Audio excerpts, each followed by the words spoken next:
विचार किया।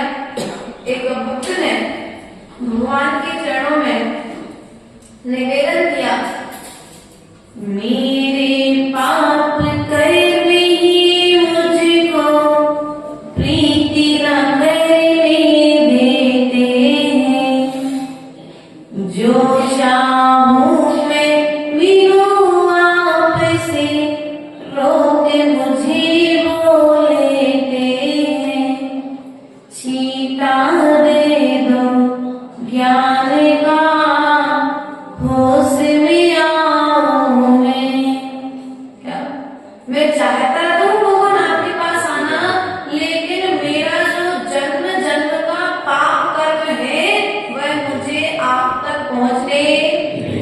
ऐसे बहुत सारे श्रावक होते हैं जो मंदिर में आने की भावना रखते, प्रभु के चरणों में पहुंचने की भावना रखते, लेकिन फिर भी पहुंच नहीं पाते हैं, क्योंकि उनकी स्थिति उस मकड़ी की तरह होती है कि ज्यादा मकड़ी स्वयं बनाती है और स्वयं उस जाले में फंस करके।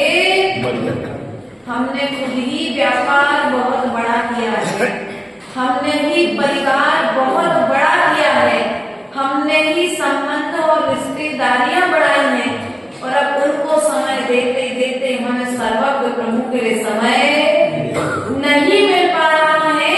तो इसमें दोष प्रभु का नहीं है कि प्रभु ये दोष भी मेरा ही है, ऐसा स्वीकार करना चाहिए। वरना आज व्यक्ति की स्थिति क्या है, भोगों के लिए समय अधिक और योग के लिए समय कम निकाल पा रहा है। इसी विषय को आगे लेते हुए आचार्य भगवत कार्यक्रम नंबर 21 के माध्यम से क्या कहना चाहते हैं, इस विषय को हम पुनः समझने का प्रयास और पुरुषार्थ करेंगे।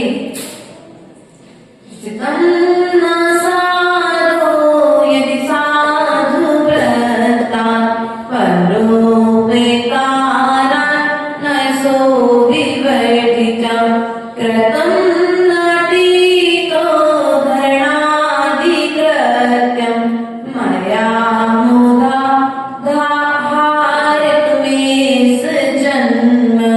अर्थात मैंने क्या किया भगवान आज तक, सदैव वृत्ति से मन में न मेरे साधुता ही साधी है, उपकार करके कीर्ति भी मैंने नहीं कुछ अर्ज की, सुव्यतीत के उद्धार आदि कार्य कर पाए नहीं, नर जन्म पारस तुल्य नित मैंने गवाया व्यर्थ ही।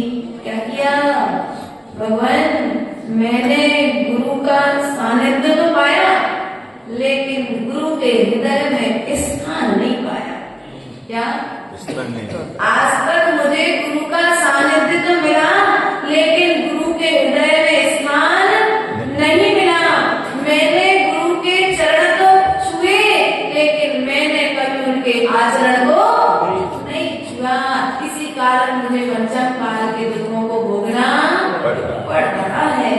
प्रिय बंधुओं, आगे क्या कहते हैं, उपकार करके। क्या किया मैंने, आज तक मैंने उपकार तो किया, लेकिन उपकार के बदले में मुझे यश की प्राप्ति।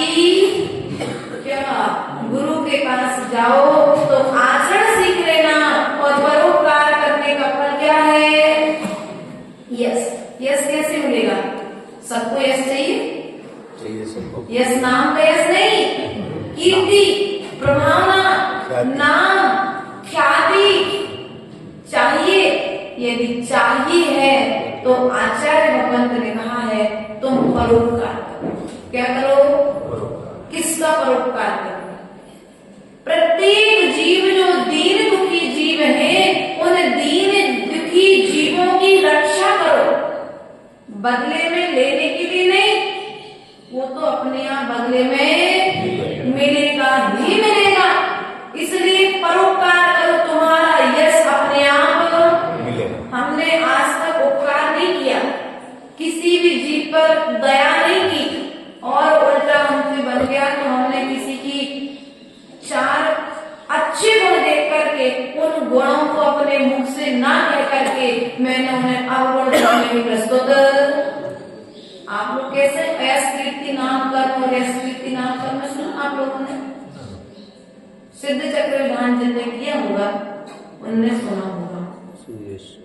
अयस कीर्ति नाम कर्म और यश कीर्ति नाम कर्म किसी किसी का बहुत जबरदस्त चलता है।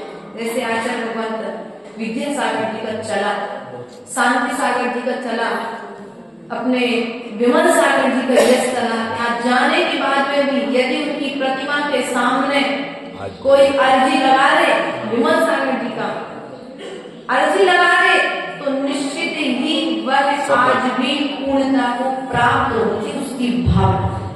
आज भी उनके जाने के बाद उनकी प्रतिमा में इतना चमत्कार प्रकट होता है। तो हमने आज तक क्या किया? किसी के गुण देखे लेकिन वे गुण हमसे पचे नहीं। पचना समझ, पचना अर्थात वो तारीफ हमें अच्छी नहीं लगी तो हमने क्या किया उसकी, अरे नहीं इससे ज्यादा तो मेरा बच्चा बहुत अच्छा है, यही करते ना।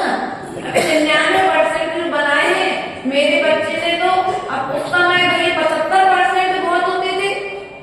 आज के समय में ऐसे करते ना अपन लोग, दूसरे की प्रशंसा सुनकर के प्रसन्न ना होकर के हम और खिन्न दुखी हो जाते, खिन्न हो जाते, भीतर में ऊपर चेहरा मलान को प्राप्त, चेहरे की चमक दूसरे की प्रसन्नता सुन करके चली जाती है।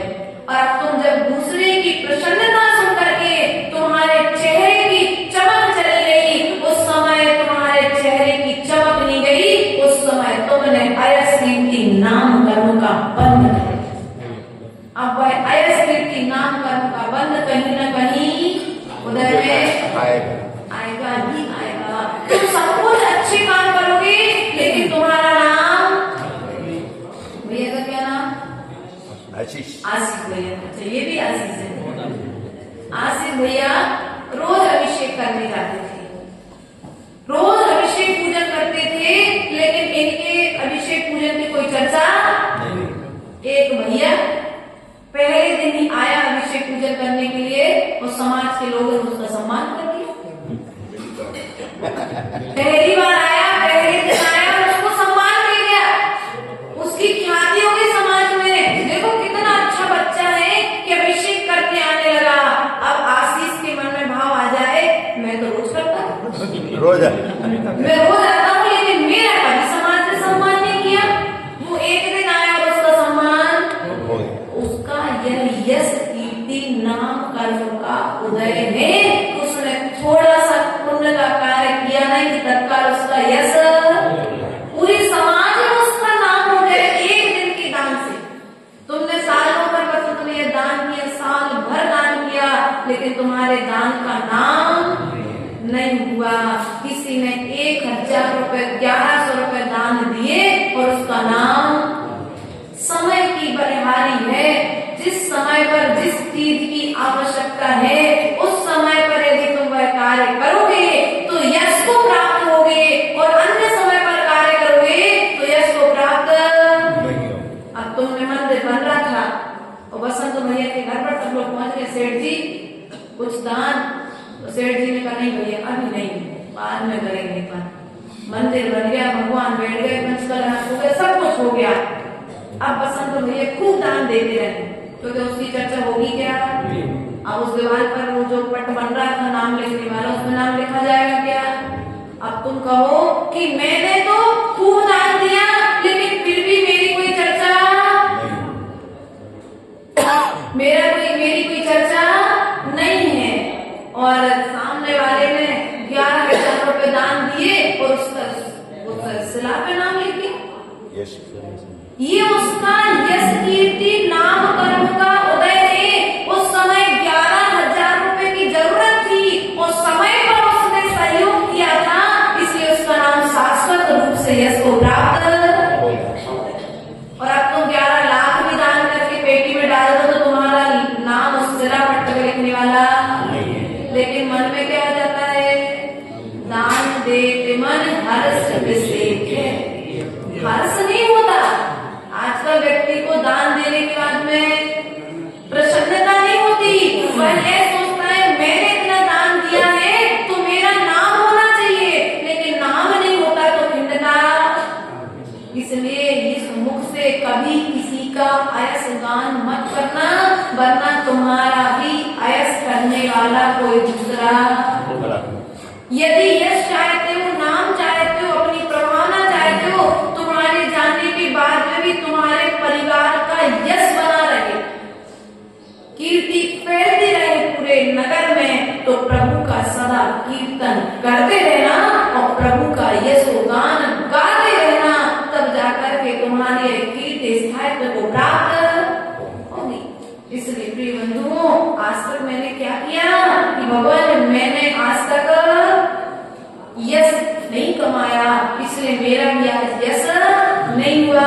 वो कार्य करते कीर्ति भी मैंने कुछ अर्जित नहीं की। कीर्ति समझते ना, वो सब यश की पर्यायवाची है।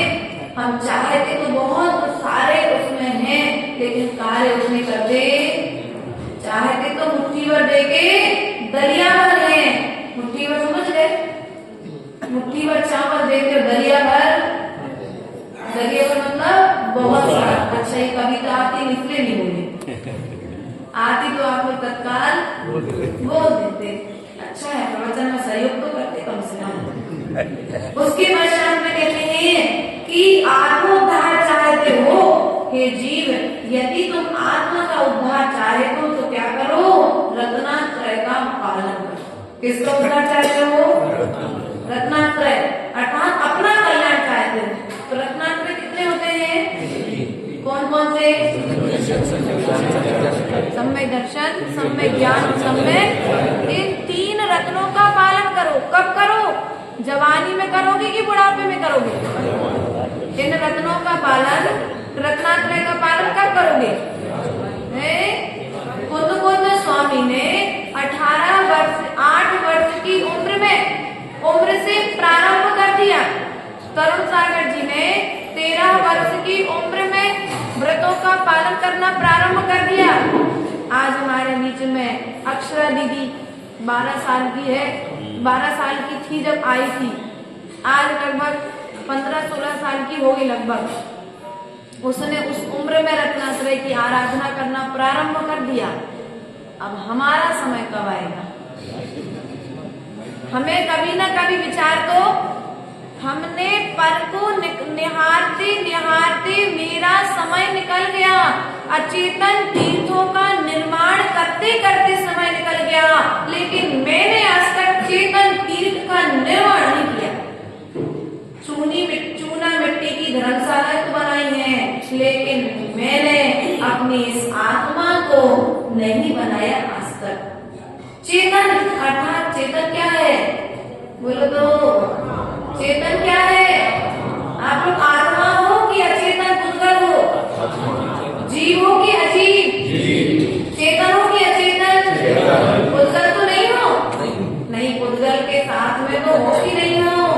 पुद्गल के साथ में हो, लेकिन ध्यान रखना, जैसे पिंजड़े में तोता रहता है, लेकिन तोता बिल्ला, तोता बिल्ला, बिल्ला तोता, जैसे पिंजड़े में रहते हुए पिंजड़ा तोता नहीं है, तोता पिंजड़ा नहीं है, तोता तोता है, पिंजड़ा पिंजड़ा है, वैसे ही आत्मा अलग है और शरीर अलग। बस इस भेद विज्ञान को अपने भीतर में सदा विद्यमान करके रखना, तो शरीर साथ में भी रहेगा, तो भी तुम्हारे लिए एक दिन यह शरीर केवल ज्ञान का कारण। लेकिन हमने क्या किया? इस तन को धोते धोते पूरा जीवन काल निकाल दिया। एक बार भी अपने कर्मों को धोने का समय। गंगा नदी के तट पर जो स्नान करता है, ऐसा सुना है कि जो गंगा में स्नान करता है उसके सारे पाप धुल जाते हैं। आचार्य बुद्ध कहते हैं गंगा में स्नान करने वाले के पाप धुले या ना धुले, लेकिन जिनवाणी गंगा में स्नान करने वाले के पाप निश्चित ही धुल जाया करते हैं। बाहर में जो गंगा है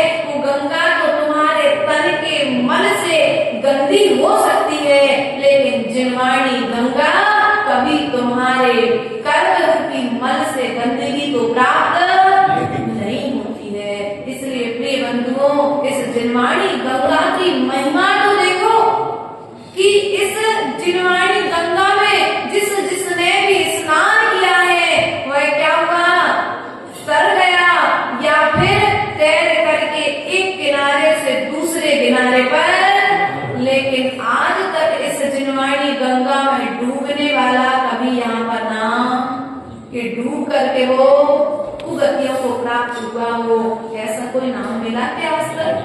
इसलिए प्रिय बंधुओं, यदि अपना कल्याण चाहते हो, अपना यश चाहते हो, गुरु के हृदय में अपना स्थान चाहते हो, यहाँ पर मूल रूप से बात तो आज गुरु के ऊपर में आई है कि प्रत्येक व्यक्ति चाहता है कि यहाँ जितने सभासद बैठे हैं सभी चाहते हैं कि प्रवचन सभा में मेरा नाम भी एक दिन तो आना ही चाहिए। निश्चित ही तुम्हारा नाम प्रवचन सभा में मुख से आएगा, लेकिन गुरु के पास में तुम्हें जाना पड़ेगा।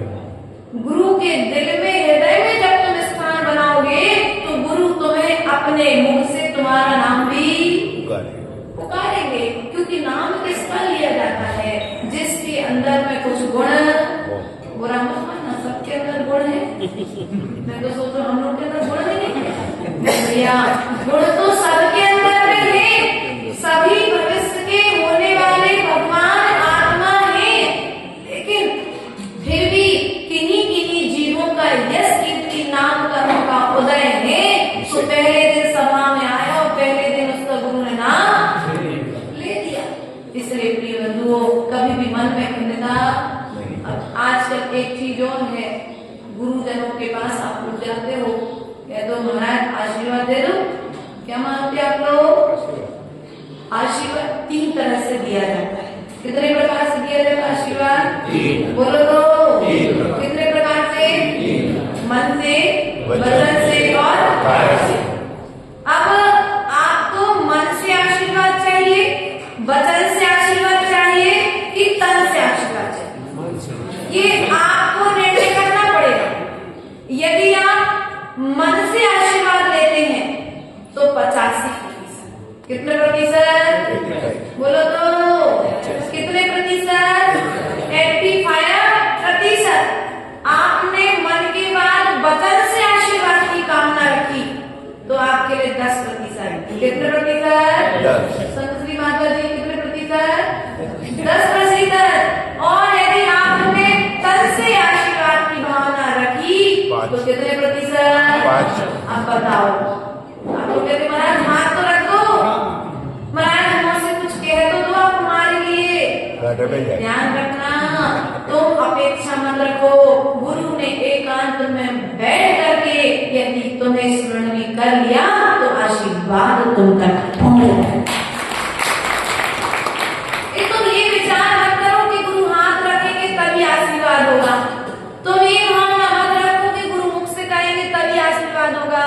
कई जीव ऐसे होते हैं जिनको वचन से और काय से आशीर्वाद देने की आवश्यकता नहीं पड़ती है, गुरु उनका स्मरण कर लेते और आशीर्वाद उत्तर पहुंच जाता है। इसलिए कार्य ऐसे करो कि गुरु तुम्हारे लिए उपज करके अपने मन में स्मरण करके आशीर्वाद। कुंद स्वामी का ऐसा उदाहरण आता है कि जब कुंद स्वामी भरत क्षेत्र में थे, 2000 साल पहले की घटना। ये ग्रंथ भी लगभग कुंद स्वामी के समकक्ष बताया गया है, रत्नाकर पंचविंशति का। कुंद स्वामी ने भरत क्षेत्र में बैठे बैठे प्रभु को नमस्कार किया। श्रीमंदर स्वामी जो बेरे क्षेत्र में दिव्य देशन कर रहे हैं यहाँ से, और उनका नमस्कार यहाँ से विदेश क्षेत्र में स्वीकार किया गया। वहां पर भगवान के मुख से उन कुंद स्वामी का नाम निकला। तो वहां के चक्रवर्ती ने पूछा कि भगवान आप ये किसका नाम ले रहे हैं? तो उन्होंने कहा मैं भरत क्षेत्र के कुंद स्वामी को आशीर्वाद दे रहा हूँ। जिनवाणी का प्रभाव तो देखो, तुम्हारे स्मरण की शक्ति तो देखो, मन की शक्ति हजारों कोसों दूर तक पहुंच सकती है। वचन की शक्ति तो कुछ किलोमीटर तक ही सीमित, काय की शक्ति जब तक टिकेगी तब तक। इसलिए प्रिय बंधुओं, अपने मन में गुरु को स्थान दो और ऐसा स्थान दो कि मेरे निमित्त से कभी किसी गुरु को विकल्प न हो जाए। क्या सेवा करना, लेकिन सेवा करते हुए कहीं वह सेवा तुम्हारे लिए दुख का कारण न बन जाए। क्योंकि व्यक्ति सबसे ज्यादा गुरु से जुड़ता है और जो सबसे ज्यादा जुड़ता है वही फिर बाद में बाहर में आकर के निंदा बनता है। पूर्ति नहीं होती ना माधव इच्छाओं की, फिर वही आज बहुत सारी घटनाएं आप लोगों के सामने में आती हैं। इसलिए कभी भी गुरु से जुड़ो तो आचार्य गुरुदेव कहते हैं बेजोड़ जुड़ना, वो जोड़ भी फिर दिखाई ना दे। अर्थात तुम्हारे बीच में भक्ति का संबंध हो, तुम्हारे बीच में आचरण का संबंध हो, तुम्हारे बीच में रत्नात्रय का संबंध हो, तुम्हारे बीच में कहीं कोई राग का संबंध स्थापित ना हो जाए, तुम्हारे निमित्त से गुरु को विकल्प ना हो जाए। यदि तुम्हारे निमित्त से गुरु को कोई विकल्प हो रहा है, आशीष गया गुरु के पास, अभी तक गुरु जी को आशीष के बारे में कोई बात मालूम नहीं थी, उसका बैकग्राउंड क्या है, लेकिन धोखे से किसी ने जाकर के कह दिया महाराज आप जिस आशीष को स्थान दे रहे हैं ना, वो आशीष बेचनी है, आप जानते क्या है उसे। अब गुरु को भीतर भीतर वो आशीष को अलग नहीं करेंगे, लेकिन वे आशीष को अपनी चरण छाया में लेकर के उसमें सुधार करने का प्रयास करेंगे। अब विकल्प तो उतने समय, इसलिए गुरु के चरणों में यदि पहुंच गए हो तो वह शेर जब मांस खाने का त्याग कर सकता है, तो फिर हम इन सप्त व्यसनों का त्याग क्यों नहीं करते। सेठ में आप देखो, वो जयपुर के सेठ जी, दीवान जी, क्या नाम था, अमरचंद जी दीवान, उन्होंने इसी पंचम काल की घटना है, कोई चतुर्थ काल की घटना, शेर को जलेबी खिला दी। फिर तो हम सम्यक दृष्टि जीव को शुद्ध भोजन खिलाने की बात करते हैं। प्रिय बंधुओं, यदि अपने परिणामों में विशुद्धि है तो बाहर वाले के बाहर पर प्रभाव जरूर पड़ेगा, आज नहीं पड़ेगा तो कभी ना कभी निश्चित ही पड़ेगा। इसलिए अपने गुरु को सदा प्रसन्न रखने का पुरुषार्थ हमारे लिए करना चाहिए। दुनिया में सब उठ जाए लेकिन गुरु नहीं उठना चाहिए, क्योंकि गुरु रूठ गए मतलब तुम्हारी किस्मत।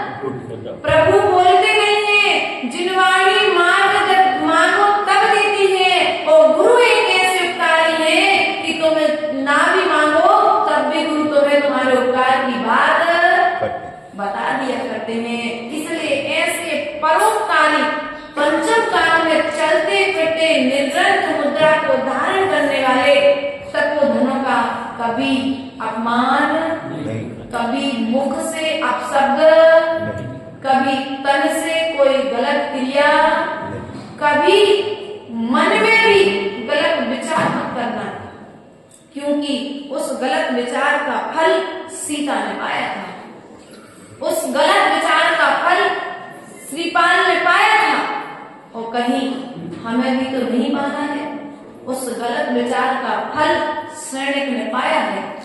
इसलिए प्रिय बंधुओं, कभी भी सम्यक दृष्टि आत्मा के प्रति, रत्नात्रय को धारण करने वाले गुरुओं के प्रति मैं स्वप्न में भी गलत नहीं सोचूंगा। ऐसा एक कथानक आता है, रानी चेलना अपने महल में सो रही थी, और सोते समय खिड़की से बहुत तेज हवा आ रही थी, और जैसे हवा आ रही थी तो रजाई से उसका एक हाथ बाहर निकल गया। अर्ध निद्रा में थी,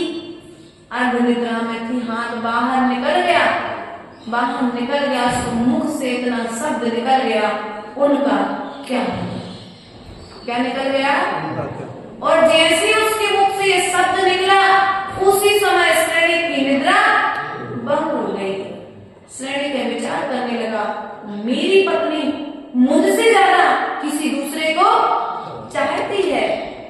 उसने तत्काल तलवार निकाल ली कि मैं इस व्यभिचारिणी को तत्काल ही खत्म कर दूं। लेकिन उसने धैर्य रखा, और प्रातः कालीन बेला होते ही बड़े ही आक्रोश में चेलना से पूछा, तुम मुझसे ज्यादा किसे चाहती हो। चेलना ने कहा, मैं किसी को नहीं चाहती। अच्छा, फिर तुम्हारे मुख से अर्धरात्रि में ये शब्द कैसे निकले, उनका क्या होगा। तो वह कौन है जिनके विषय में तुम विचार कर रही थी। रानी चेलना को थोड़ी सी हंसी आई, लेकिन उसने कुछ ना कहा और कहा चलो मैं बताती हूँ मैं किसे सबसे ज्यादा चाहती हूँ। उद्यान में विराजे इस शीत के मौसम में मुनिराज उस वन में तप कर रहे थे और जैसे ही रानी चेतना और मुनिराज के चरणों में सिर को लेकर के गई, नमस्कार किया और कहा स्वामी मैं उस अर्ध निद्रा में भी इन भगवान का स्मरण कर रही थी कि मैं तो राजमहल में विराजमान हूँ।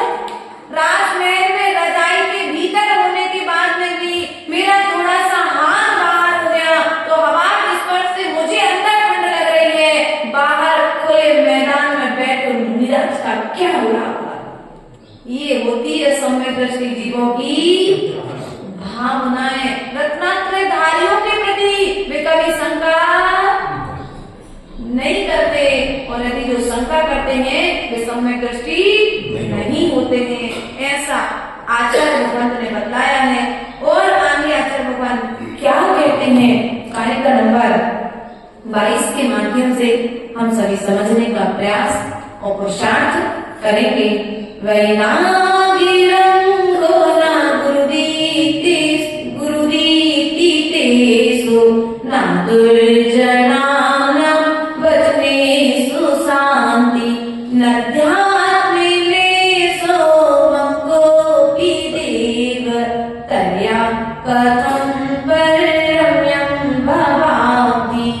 अर्थात शास्त्रोक्ति विधि वैरागी भी करना मुझे आता नहीं। खलबाज बीजत क्रोधे हो सहना मुझे आता नहीं। अध्यात्म विद्या है न मुझ में है न कोई सत्कला। फिर देव कैसे यह भवोदधि पार होवेंगे भला। क्या कहा है यहाँ पर भगवान, मैंने गुरुओं के उपदेश को तो सुना लेकिन सुनकर के मुझ पर वैराग का रंग इतना अधिक था कि वैराग का रंग हम पर आज तक नहीं चढ़ा। बताओ अब मेरा कल्याण कैसे होगा। यदि सफेद रंग है तो उस पे कुछ दूसरा रंग, लेकिन रंग काला है। अरे हंसते रंग यदि काला है तो काले पर कोई दूसरा रंग बोलो तो सफेद चढ़ेगा। कोई वैराग, जो वैराग है जो शुक्ल परिणाम है, काले पर वैराग का रंग तो चढ़ सकता है लेकिन और कोई रंग देखने वाला नहीं है। और सफेद रंग पर कोई भी रंग रख दो सब रंग। इसलिए प्रिय बंधुओं कहने का तात्पर्य हमारा ये है राग के कितने ही कुटिल परिणाम तुम्हारे भीतर में विराजमान हो, यदि एक धवल परिणामों के साथ में वैराग का रंग तुम्हारे ऊपर में चढ़ गया तो वे तुम्हारा जीवन धन्य हो जाएगा। लेकिन फिर भी क्या होगा, भगवान मैंने आपको उपदेश सुना समोसन में बैठकर, सामान्य से नहीं सुना तो सामान्य से सुन रहे, लेकिन मैंने समोसन में बैठ करके भी आपको उपदेश सुना।